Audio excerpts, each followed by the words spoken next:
మన ప్రభువును రక్షకుడైనటువంటి యేసుక్రీస్తు నామంలో మీకు వందనములు శుభములు.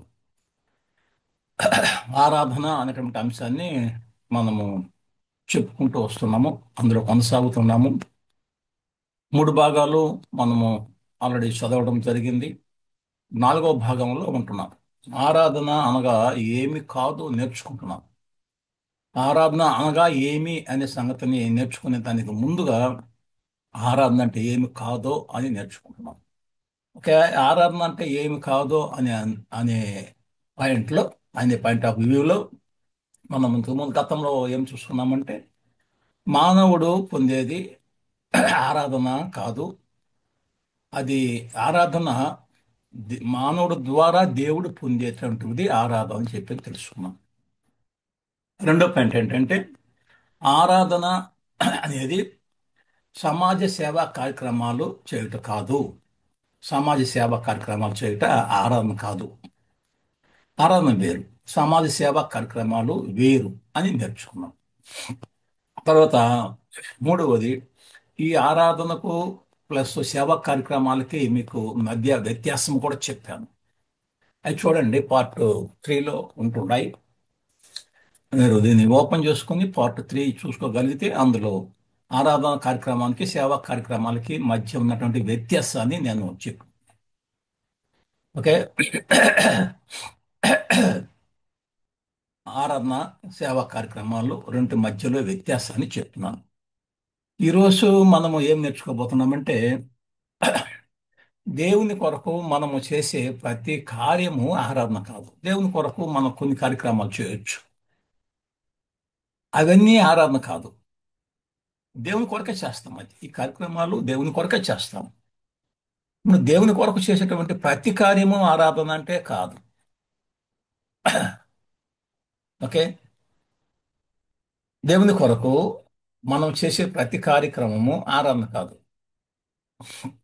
సువార్త ప్రకటన అనేటువంటి ఒక పని ఉంది. ఎగ్జాంపుల్కి చెప్తున్నాను. ఆ సువార్త పని దేవుని కొరకే చేస్తాం, కానీ అది ఆరాధన అంటే అది ఆరాధన కాదు. బైబిల్ తరగతిలో పెట్టుకుంటాం, అది దేవుని కొరకే. దేవుని పని అంత మాత్రాన అది ఆరాధన అంటే ఆరాధన కాదు. ఎందుకంటే ఆ బైబిల్ తరగతిలో నీకు లేకుంటే ఇతరులకు బోధించేటువంటి కార్యక్రమాలు, టీచింగ్ చేస్తున్నాం కాబట్టి అవి మనకు సంబంధించినటువంటి సువార్త అనేటువంటిది నువ్వు చేయాల్సినటువంటి పని దేవుని కొరకు.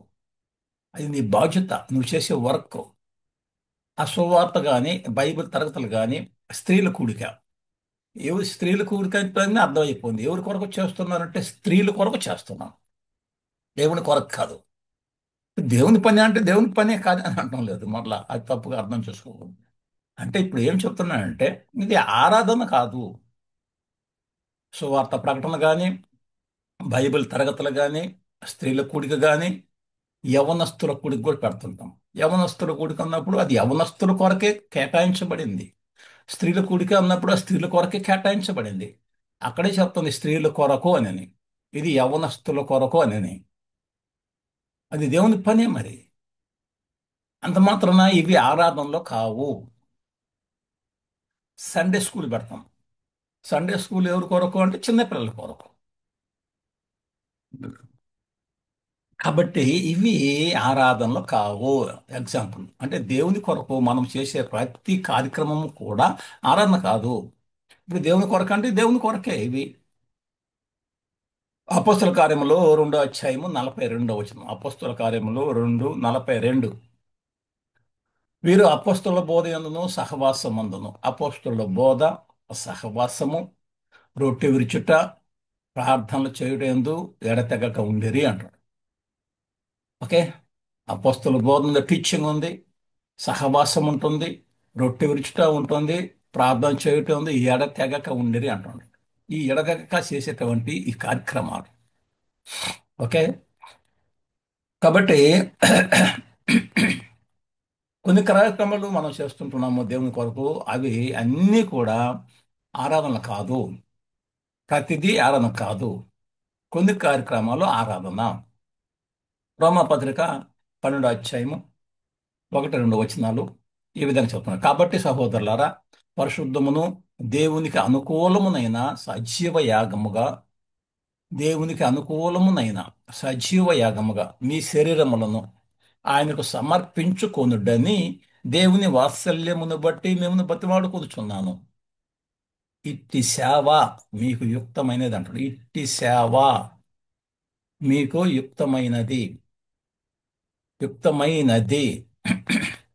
మీరు ఈ లోక మర్యాదను అనుసరింపక ఉత్తమమును అనుకూలమును సంపూర్ణమై ఉన్న దేవుని చిత్తం ఏదో పరీక్షించి తెలుసుకున్నట్లు మీ మనస్సు మారి నూతన మగుట వలన రూపాంతరము చెందుడి.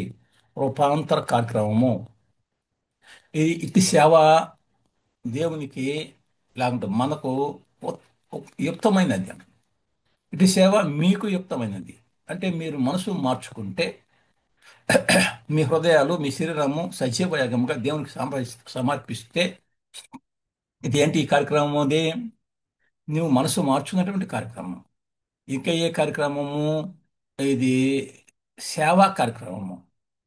ఇంకా ఏమి కార్యక్రమం? అది దేవునికి ఉత్తమమైనటువంటిది, అనుకూలముగా ఉంటుంది, ఈ లోకంలో మర్యాదగా ఉంటుంది. అది దేవుని చిత్తం మీద నువ్వు తెలుసుకుంటున్నావు, నీ మనసు మార్చుకుంటున్నావు, నీ మనసు నూతనపరచబడుతుంది. అలాగ రూపాంతరం చెందేటువంటి కార్యక్రమం ఇది. ఓకే. ఇలాంటి కార్యక్రమాలు అవి మన కొరకు చేసేటువంటి కార్యక్రమాలు, అది దేవుని పనులు ఒక భాగమే. అయితే ఇవి మనకు సంబంధించినటువంటివి. ఓకే. దేవుడు చెందేది, దేవుడు పొందేటువంటిది వేరుగా ఉంటుంది. ఆరాధన మన ద్వారా దేవుడు పొందుకుంటాడు.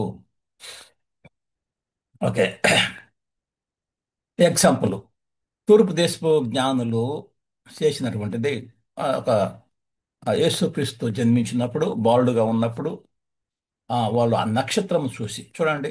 మత్తయి సువార్త 2 అధ్యాయము 10, 11 వచనాలు. ఇది సేవా కార్యక్రమము. అయితే అక్కడ ఏం రాసి ఉంటుందంటే, అక్కడ ఆరాధించిరి, సాగిలపడి, ఆయన పూజించి అని పదాలు ఉంటాయి. సాగిలపడటము, పూజించడం అనేటువంటిది సేవా కార్యక్రమం.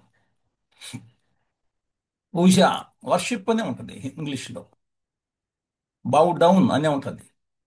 కానీ ఆ సందర్భాన్ని బట్టి ఆ ప్రత్యేక భావంలో ఉపయోగించకుండా, సాధారణ భావంలో, జనరల్ సెన్స్లో ఉపయోగించబడినటువంటి పదాలు ఇవి. కాబట్టి మనం ఎలా అర్థం చేసుకోవాలి?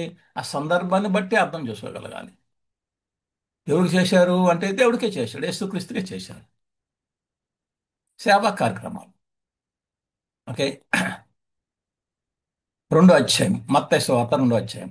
వారు ఆ నక్షత్రం చూసి అత్యానంద భరితులై ఇంటిలోనికి వచ్చి చూడండి, తల్లి అయిన మరియను ఆ శిశువును చూసి సాగిలపడి, ఏముంటుంది? సాగిలపడి, బౌ డౌన్, ఆయనను పూజించి, వర్షిప్ అని ఉంటుంది ఇంగ్లీష్లో అయితే, ప్రోస్కోనియో గ్రీకులైతే, తమ బట్టలు, తమ పెట్టెలు విప్పి బంగారమును, సాంబ్రాణిని, బోళమును కానుకలుగా ఆయనకు సమర్పించారు.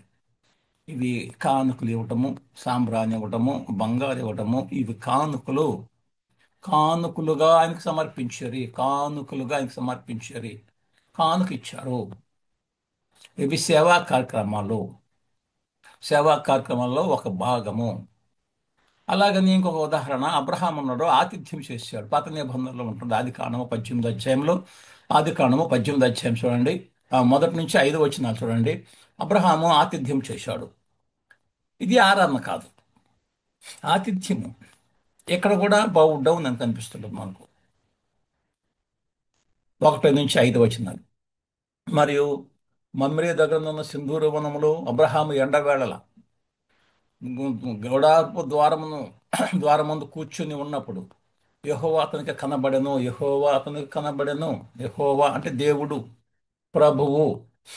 అంతకు కనబడ్డాడంటే కనబడ్డాడు. అక్కడ యేసుక్రీస్తుని చూశారు, వీళ్ళు దగ్గరకు పోయినారు, పూజించారు. ఓకే.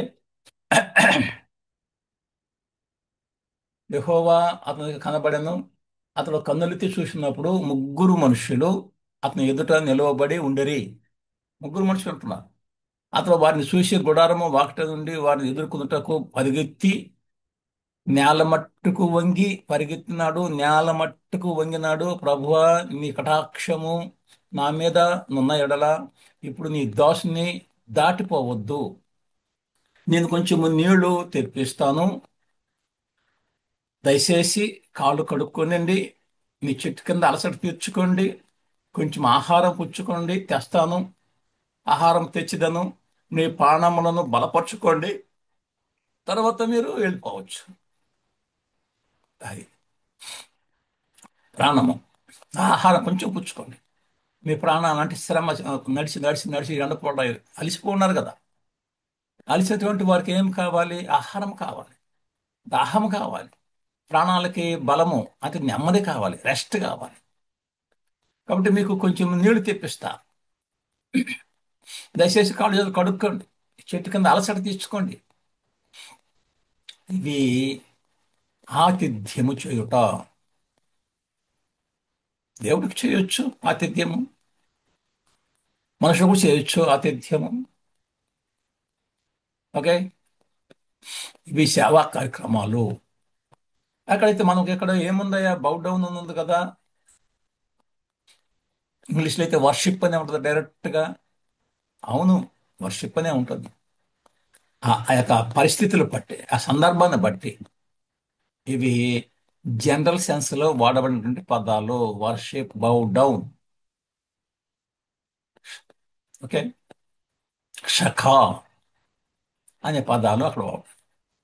ఇది ఆతిథ్య సేవా కార్యక్రమము. ఇది కూడా ఒక సేవా కార్యక్రమము, ఆతిథ్యం చేయుట.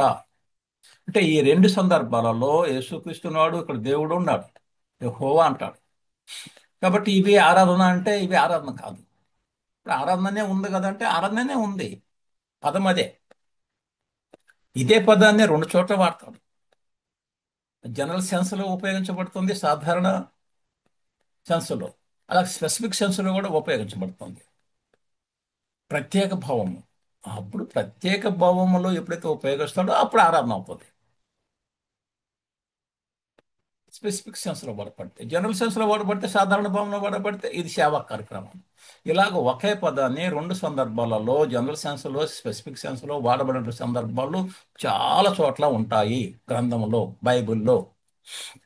కాబట్టి ఆ సందర్భాన్ని బట్టి ఇది ఏంటి, ఆరాధన, సేవా కార్యక్రమాలు అనేటువంటిది మనం చూసుకోగలగాలి. ఓకే, నాలుగోది ఏంటంటే మన జీవితంలో మన కొరకు చేసే ప్రతి పని ఆరాధన కాదు. మన జీవితంలో మన కొరకు చేసేటువంటి ప్రతి పని ఆరాధన కాదు. మన జీవితంలో కొన్ని పనులు చేస్తూ ఉంటాం, చాలా చాలా చాలా పనులు చేస్తాం, అవన్నీ ఆరాధన అంటే కాదు. చూడండి, ఫిలిప్పీ పత్రిక 2 అధ్యాయము 21 వచనం. ఫిలిప్పీ పత్రిక 2 అధ్యాయం 21 వచనం. అందరూ తమ సొంత కార్యములే చూసుకొనిస్తున్నారు, కానీ యేసుక్రీస్తు కార్యమును చూడరు అన్నాడు. యేసుక్రీస్తు కార్యాలని చూడరు అన్నాడు. సొంత కార్యాలు అంటే ఏంటి? మన పనులు మనం చేసుకుంటున్నాం, దేవుని యేసుక్రీస్తు కార్యక్రమాలు చేయమా. అంటే ఈ కార్యక్రమాలు ఏంటి? ఇవి ఆరాధన కార్యక్రమాలు కాదు. అవి ఈ కార్యక్రమాలు దేవునికి చేసేటువంటి కార్యక్రమాలే. ఓకే, అవి దేవునికి సంబంధించినటువంటి. కాబట్టి మన జీవితంలో మన కొరకు చేసుకున్నటువంటి ప్రతి పని ఆరాధన కాదు. నాలుగైనాయి. ఐదోది ఐదోది ఏంటంటే అర్ధరహితమైన ఉద్రేకముతో, జాగ్రత్త గమనించండి, అర్ధరహితమైన అంటే అర్థము లేనటువంటి ఉద్రేకముతో చేయునది ఆరాధన కాదు. అంటే ఏంటి ఈ అర్థము, ఇది పదము? అర్ధరహితమైన ఉద్రేకముతో చేయునది ఆరాధన కాదన్నాడు. ఉద్రేకంతో చేస్తారా అంటే కొంత చేస్తారు కొంతమంది. కొంతమందికి చర్చిలలో అంటే సంఘాలలో పూనకాలు వస్తాయి. పూనకాలు అంటే అపవాది పట్టి ఆ పూనకం వచ్చేస్తుంది. ఆ పూనకం వచ్చినప్పుడు వాళ్ళు ఉద్రేకంతో కాకలు పెడతారు, ఉద్రేకంతో చేతులు జోడిస్తారు, ఉద్రేకంతో చేతులు ఎత్తుతారు, ఆ కింద పడతారు, కింద పడి పొర్లుతారు. ఇవి కార్యక్రమాలు అర్ధరహితము, అవి ఉద్రేకముతో చేసేటువంటి కార్యక్రమాలు. ఇది ఆరాధన అంటే ఆరాధన కాదు. అంటే ఇది ఇంకేమైనా పని అంటే ఇంకేమైనా పని లేదు, అది ఉద్రేకంతో చేసేటువంటిది. అది ఉద్రేకంతో వస్తుంది ఆ భావం. ఇవి ఎక్కువ మందిలో బలహీనతమైనటువంటి శరీరం ఎవరికైతే ఉంటుందో ఆ బలహీన శరీరంలో ఉద్రేకత వస్తుంది. ఆ ఉద్రేకాన్ని బట్టి వీళ్ళు కేకలు పెడతారు, గంతులేస్తారు, కింద పడి దొల్లాడతారు కూడా. అయితే నాలుగు, ఇలాంటిది కూడా ఆరాధన కాదు. ఐదోది, ఆరోది, ఇది ఐదోది మనం చెప్పింది. ఓకే. నాలుగోది ఏంటంటే మన జీవితంలో మన కొరకు చేసేటువంటి ప్రతి కార్యక్రమము ఆరాధన కాదని చెప్పి అనుకున్నాము. ఐదోది ఏంటంటే అర్ధరహితమైనటువంటి ఉద్రేకం చేసేటువంటిది కూడా ఆరాధన కాదని చెప్పుకున్నాము. ఆరవది ఏంటంటే ఆరాధన అనేది సత్యము, అంటే వాక్యము. సత్యం అంటే వాక్యము. వాక్యము లేకుండా కేవలము భక్తితో కూడినది మాత్రమే కాదు. భక్తితో కూడినది మాత్రమే కాదు అంటే వాక్యము లేకుండా కేవలం భక్తితోనే చేసేటువంటి కార్యక్రమాలు ఉంటాయి. అవి ఆరాధన కాదు. అవి ఆరాధన కాదు. ఎందుకంటే అలాంటి అలాంటి వ్యక్తుల్ని కొంతమంది మనం చూస్తాం గ్రంథంలో. ఇస్రాయేలులోనే చూస్తాం. రోమాపత్రిక 10వ అధ్యాయంలో పౌలు గారు ఇలా ప్రార్థన చేస్తున్నాడు. ఏమని ప్రార్థన చేస్తున్నాడు అంటే 10వ అధ్యాయంలో 1, 2 వచనాలు. సహోదరులారా, ఇశ్రాయేలీయులు రక్షణ పొందవలెనని నా హృదయాభిలాష అన్నాడు. ఇస్రాయేల్ రక్షణ పొందడం ఏంటి అంటే ఇస్రాయేల్లో ఇంకా రక్షణ లేనటువంటి వారు ఉన్నారు అని అర్థం. ఇస్రాయేల్ అందరూ ఇస్రాయేల్ అంటే ఇస్రాయేల్ అందరూ ఇస్రాయేల్ కాదు. ఓకే. ఇస్రాయేలీలు రక్షణ పొందవలెనని నా హృదయాభిలాష అంటాడు. పౌలు గారికి ఒక అభిలాష ఉంది. ఆ అభిలాష ఏంటంటే ఇశ్రాయేలీలు రక్షణ పొందాలి. వారి విషయమై నేను దేవునికి చేయు ప్రార్థన అయి ఉన్నవి. వారి విషయమై నేను దేవునికి చేయు ప్రార్థన అయి ఉన్నవి. వారు దేవుని యందు ఆసక్తి గలవారని వారిని గూర్చి సాక్ష్యం ఇచ్చుచున్నాను. వారిని గూర్చి సాక్ష్యం ఇస్తున్నాను. వాళ్ళకి ఆసక్తి ఉంది. దేవుని వల్ల ఆసక్తి ఉంది. అయినను, చూడండి, అయినను వారి ఆసక్తి వారి ఆసక్తి జ్ఞానానుసారమైనది కాదు. జ్ఞానానుసారమైనది కాదు. జ్ఞానం అంటే బైబిల్ జ్ఞానము, దేవుని జ్ఞానము. దేవుని జ్ఞానానుసారంగా లేదు వాళ్ళ ఆసక్తి. అయితే వాళ్ళు ఏం చేస్తున్నారు? దేవుని యందు ఆసక్తి ఉందంటే ఉంది. దేవుని సన్నిధికి వస్తున్నారంటే వస్తున్నారు. కానుకలు ఇస్తున్నారంటే కానుకలు ఇస్తున్నారు. చర్చి కార్యక్రమాలలో పాలు పంపులు పొందుతున్నారంటే పాలు పంపులు పొందుతున్నారు. కొన్ని పనులు చేస్తున్నారు. చేపలు పరుస్తారు. మరి చర్చి బిల్డింగ్ అంతా ఊడ్చి చీపురుతో ఊడుస్తారు. కుర్చీలని తుడుస్తారు. కార్యక్రమాలు చేస్తున్నారు. అది ఆరాధన కాదు. అది భక్తి అన్నాం. ఏమన్నాము? అది భక్తి. కొర్నేలేని ఒక సైన్యాధ్యక్షుడు లేదంటే శతాధిపతి ఉంటాడు. ఆ శతాధిపతి భక్తి ఉంది, ప్రార్థన ఉంది. భక్తి ప్రార్థన వేరు, రక్షణ వేరు, ఆరాధన వేరు. దేవునికి చేసేటువంటి ఆరాధనే కాదు. అప్పుడు దేవుని దూత అంటాడు, కొర్నేలి, నీ ధర్మ కార్యాలు, నీ ప్రార్థన దేవుని సన్నిధికి చేరున్నాయి. అయితే నువ్వు ఎప్పైకు మనుషులు పంపించి సీయోను అనే పేరు పేతురున్నాడు, మారు పేరు కలిగినటువంటి ఆయన పిలిపించుకో అన్నాడు రక్షణ విషయమై. కాబట్టి చేసేటువంటి కార్యక్రమాలు వాక్యం లేకుండా చేసేటువంటి కార్యక్రమాలు అది భక్తితో చేసేటువంటి కార్యక్రమాలు. అంతేగాని ఇది ఆరాధన అంటే ఇది ఆరాధన కాదు. నేను చూసినటువంటి కొన్ని సంఘాలు ఉన్నాయి. కొన్ని సంఘాలలో ఆ, చాలా దూర ప్రాంతాల నుంచి రావాల్సి వస్తుంది సువార్థికుడు. అప్పుడు కొన్ని కొన్ని సందర్భాలలో ఆయన రాలేకపోతాడు. అప్పుడు ఈ సంఘస్థులు ఏం చేస్తారంటే వచ్చి కూర్చుంటారు. ఒక 10, 15, 20 మంది దాకా ఉంటారు. వీళ్ళు ఏం చేస్తారంటే డ్రమ్స్ తెచ్చుకుంటారు. తాళాలు ఉంటాయి వాళ్ళ దగ్గర. ఆ పాటలు పాడుకుంటారు. చాలాసేపు డ్రమ్స్ వాయిద్యాలు వాయించుకుంటారు. వాయిద్యాలు వాయించుకొని ఆ తర్వాత ప్రార్థన చేసుకొని వెళ్ళిపోతారు. ఇక వాక్యం ఉండదు వాళ్ళకి. వాక్యం చెప్పేటువంటి ఆయన దగ్గర లేడు కదా, ఆయన వస్తేనే వాక్యం. వీళ్ళకి వాక్యమో తెలియదు, చదువా రాదు. అంటే వీళ్ళు ఏం చేశారు? వీళ్ళు అది ఆదివారం నాడే చేశారు. పాటలు పాడారు, ప్రార్థన చేశారు, వాయించారు. ఇది ఆరాధన అంటే ఆరాధన కాదు, ఎందుకంటే అక్కడ వాక్యం లేదే. కేవలం భక్తితే, భక్తి ఉందంటే భక్తి ఉంది వాళ్ళ దగ్గర. అది భక్తి, కేవలం భక్తి. చాలా మంది నాకు తెలిసినటువంటి వాళ్ళల్లో, చర్చికి ఆరాధనకి వచ్చేటువంటి వ్యక్తులలో చాలా మంది వాక్యము ఎందుకులేండి అనేటువంటి వాళ్ళు ఉన్నారు. అది చర్చకు వస్తున్నారంటే వస్తున్నారు, అన్ని కార్యక్రమం చేస్తారు. వాక్యం ఏమన్నా వచ్చా అంటే ఏ చిన్న వాక్యం చెప్పయ్యా. యోహాను సువార్తలో 4వ అధ్యాయము 24వ వచనం ఏమి చెబుతుంది అంటే ఆయన చెప్పలేడు. ఏమో సార్ తెలియదు సార్, చూస్తే కానీ చెప్పలేను అంటాడు. అంటే ఇప్పుడు ఏంటి ఆయనకి? వాక్యం లేదు ఆయన హృదయంలో. భక్తి ఉందంటే భక్తి ఉంది, అన్ని కార్యక్రమం చేస్తున్నాడు, చేస్తూ ఉన్నాడు. అంటే ఆరాధన అనేటువంటిది వాక్యం లేకుండా కేవలము భక్తితో కూడుకున్నటువంటిది మాత్రమే కాదు. ఆరాధన వేరు, భక్తి వేరు. అందుకని మత్తయి సువార్త 7వ అధ్యాయంలో ఒక మాట అంటాడు. యేసు ప్రభు స్వయాన చెప్పినటువంటి మాట, ప్రభువా ప్రభువా అని నన్ను పిలుచు ప్రతివాడు, ప్రభువా ప్రభువా అని నన్ను పిలుచు ప్రతివాడు, అవును, ప్రతి వాడును పరలోక రాజ్యంలో ప్రవేశింపడు గాని, ప్రతి వాడును అంటే ప్రభువా ప్రభువా అని పిలుచు ప్రతి వాడును పరలోక రాజ్యంలో ప్రవేశించాడు. కానీ పరలోకమందున్న నా తండ్రి చిత్త ప్రకారము చేయువాడే ప్రవేశించును. నా తండ్రి చిత్త ప్రకారము చేయువాడు ప్రవేశించును. తండ్రికి ఒక చిత్తం ఉంది, ఆ చిత్త ప్రకారంగా, దాని సంకల్పం ప్రకారంగా ఒక ప్యాటర్న్ ఉంది,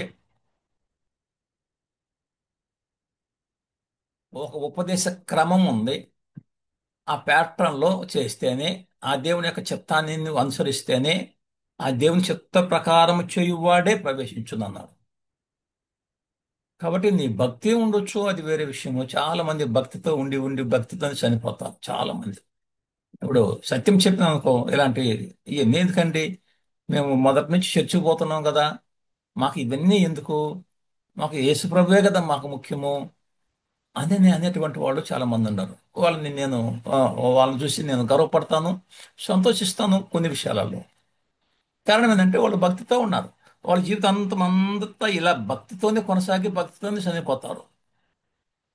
వాక్యమే తెలియదు, సత్యమే తెలియదు, ఏది సత్యమో ఏది అసత్యమో తెలియదు. అయితే ఆరాధనలో ఉన్నాడంటే ఉన్నాడు, చర్చికి పోతున్నా అంటే చర్చికి పోతున్నాడు, అది ఏ చర్చ్ అయినా కావచ్చు.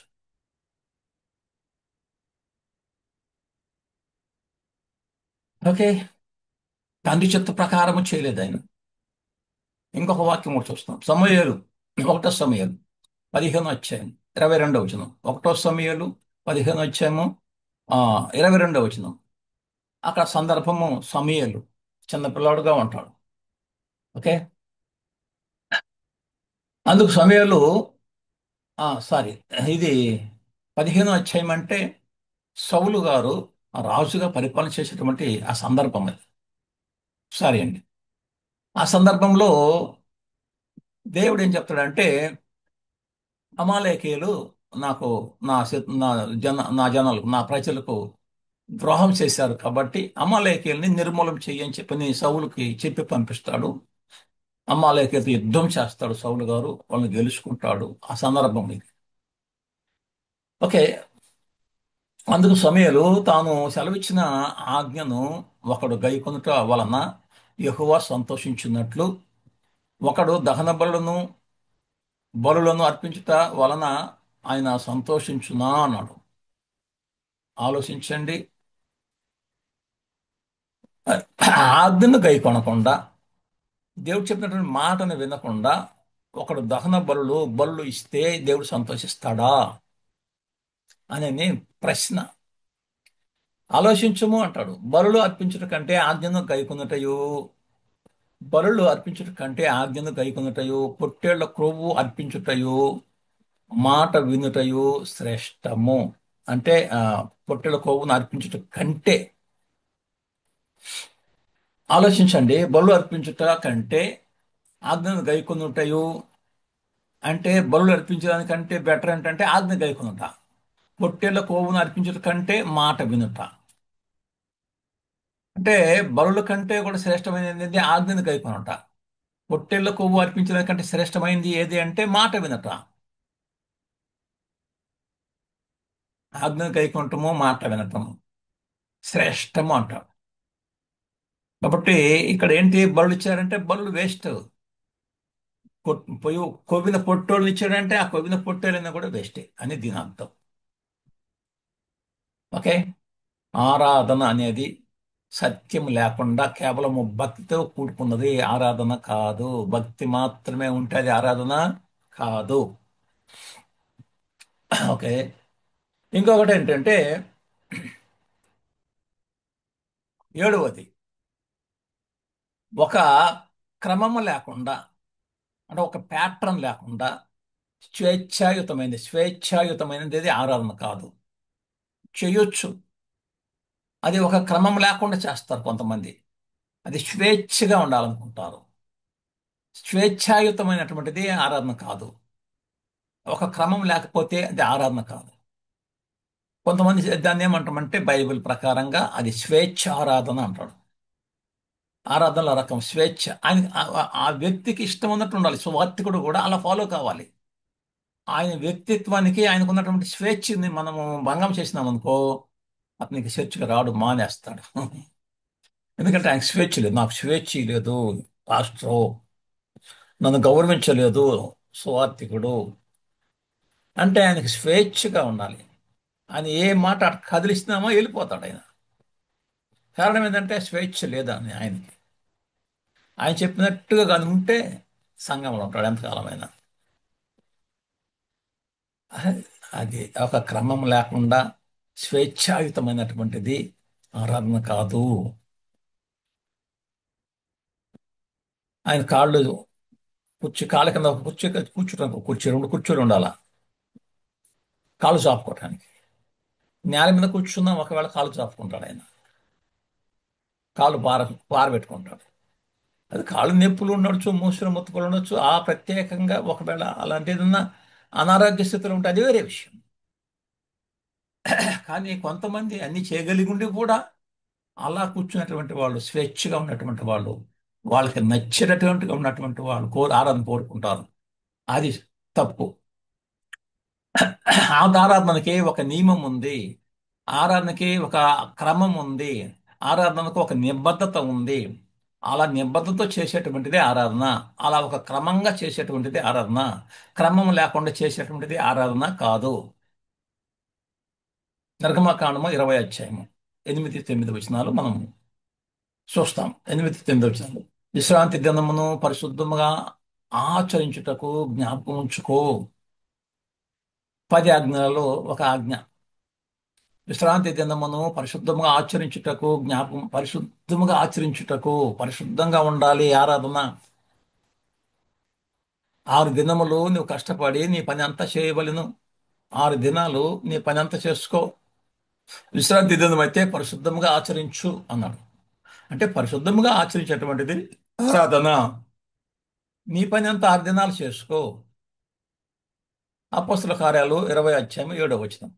ఆదివారమున మేము రొట్టె విరుచుటకు కూడినప్పుడు పౌలు మరునాడు వెళనై ఉండి వారితో ప్రసంగించు అర్ధరాత్రి వరకు విస్తరించి మాట్లాడుతూ ఉన్నారు. ఓకే. అంటే ఆదివారమున ఒక క్రమం ఉంది. ఆదివారము చేసేటువంటి ఒక ఆ సిస్టమ్ ఉంది. ఆ సిస్టంలో చేయాలి. అందులో ఏది మిస్ అయినా కూడా అది ఆరాధన అనబడదు.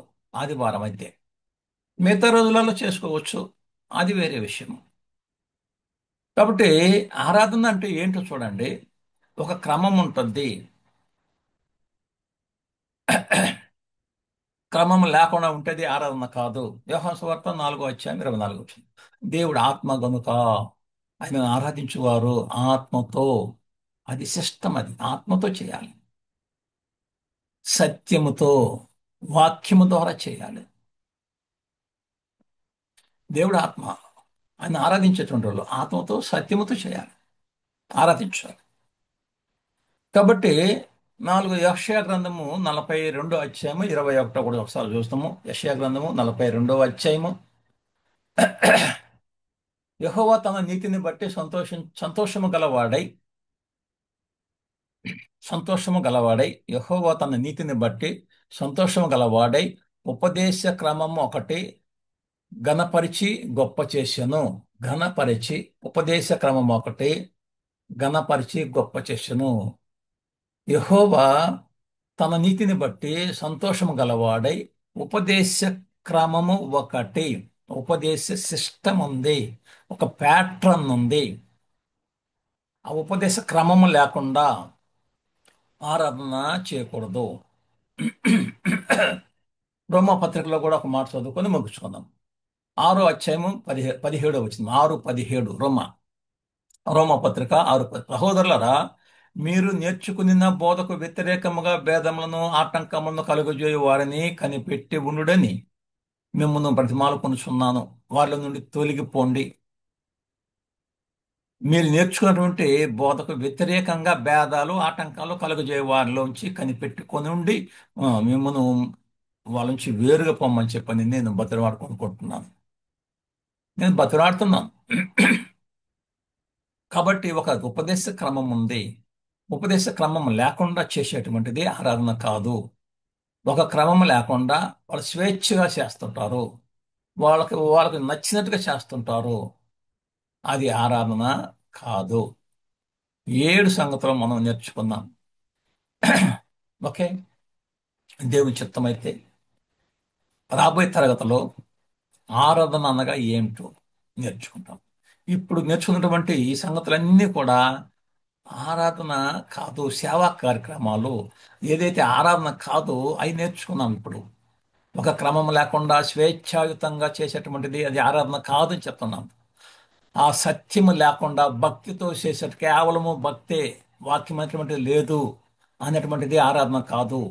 అర్ధరహితంగా ఉద్రేకంతో చేసేటువంటిది, కింద పడి దొల్లాడటము, కేకలు పెట్టడము, భజనలు చప్పట్లు కొట్టడం, అది ఉద్రేకం చేసేటువంటిది. చాలా మంది ఆ చప్పట్లు తట్టుకుంటూ ఆ, ఎంతో దాదాపు అరగంట సేపు చప్పట్లు తడుతూనే ఉంటారు. గంటల తరబడి చప్పట్లు తడుతూ ఉంటారు. అది ఉద్రేకంతో చేసేటువంటి కార్యక్రమం, అది ఆరాధన కాదు. మన జీవితంలో మన కొరకు చేసేటువంటి ప్రతిదీ ఆరాధన కాదు. మన జీవితంలో మన కొరకు చేసేటువంటి ప్రతిదీ ఆరాధన కాదు. దేవుని కొరకు మనం చేసేటువంటి ప్రతి కార్యక్రమం ఆరాధన కాదు. ఓకే. సేవా కార్యక్రమాలు ఉన్నాయి, అవి ఆరాధన కాదు. ఓకే. ఆరాధన అనేటువంటిది సేవా కార్యక్రమాలు చేసేటువంటి ఆ పనులు చాలా ఉంటాయి. ఎన్ని చేస్తే అది ఆరాధన కాదు. ఇంకేం చేస్తున్నాము, మానవుడు పొందేది, అది ఆరాధన కాదు. ఇవి నేర్చుకున్నాం. ఏమి ఆరాధన కాదు అనేటువంటిది చక్కగా ఈ యొక్క కార్యక్రమాలను మనము ఈ రోజు నేర్చుకున్నాం. ఎన్ని కార్యక్రమాలు? దాదాపు ఇవి ఈ రోజు నేర్చుకున్నటువంటి ఈ కార్యక్రమాలన్నీ కూడా ఆరాధన కాదు. ఆరాధన కాదు. 7 కార్యక్రమాలు. ఈ 7 కార్యక్రమాలు ఆరాధన కాదు. ఓకే. సంతోషం ఇంతవరకు వింటూ ఉన్నారు. అందుని బట్టి మీకు కృతజ్ఞతలు చెల్లిస్తున్నాను. యేసుక్రీస్తు తండ్రి అయిన దేవునికి, యేసుక్రీస్తుకి మనందరం కృతజ్ఞులై ఉంటున్నాము.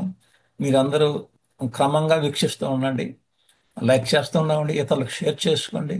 తద్వారా మనము దేవుని యొక్క కార్యక్రమంలో ముందుకు సాగుతూ దేవుని పరిచర్యలో ఎలాంటి కార్యక్రమాలు దేవునికి అనుకూలమైనటువంటివి చేసుకుంటూ పోదాం. అంతవరకు సెలవు.